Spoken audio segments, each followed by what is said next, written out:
إنجاز وإعجاز ممتد يا مروي سلام حلم الأيام أو ضل الليل وقبل الغد.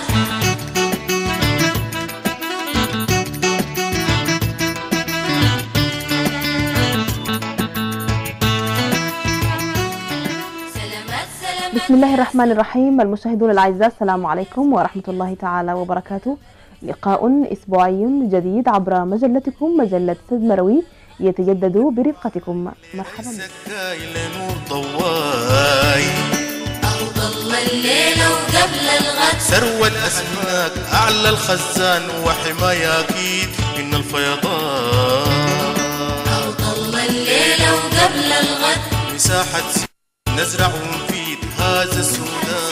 نزرع ونفيد هذا. مساحة زيد نزرع هذا السودان. مساحة زيد نزرع ونفيد هذا السودان. سياسة مشروع إنجاز يا مرلم حلم الأيام أهو ضل الليل وقبل الغد. يا مروي سلام حلم الأيام ضل الليل وقبل الغد. يا مروي سلام حلم الأيام وقبل الغد. يا مروي سلام حلم الأيام ضل الليل وقبل الغد.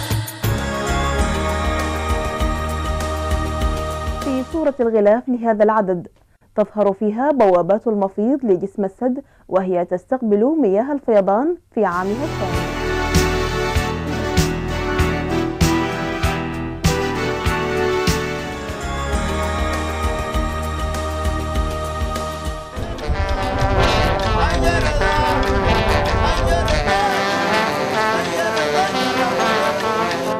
من أكبر الخزانات التي تعمل في البلاد الآن، وذلك من خلال كميات المياه التي يعمل على تخزينها والطاقة الكهربائية.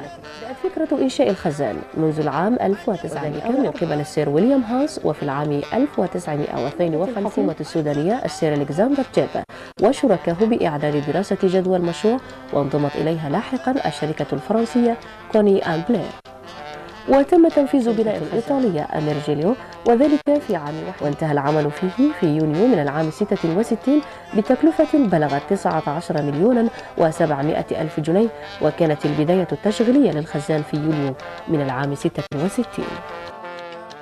يتكون خزان روسيرس من 3 أجزاء رئيسية: الجسم الخرساني بطول 1000 متر، وردمية شرقية وطولها 4000 متر، ويبلغ طولها 8500 متر، ليصل بذلك الطول الكلي إلى 13500 متر، بينما يبلغ أعلى ارتفاع للخزان عند المجرى الرئيسي للنيل الأزرق حوالي 8، وتبلغ الطاقة القصوى للتوليد ميجاوات، وهو بذلك يوفر طاقة تكفي حوالي ثلث الاحتياج الرئيسي للطاقة الكهربائية. وينتهي العمل في مشروع سد مروي المتوقع أن ينتج طاقة تبلغ 1250 ميجاوات، وهي تعادل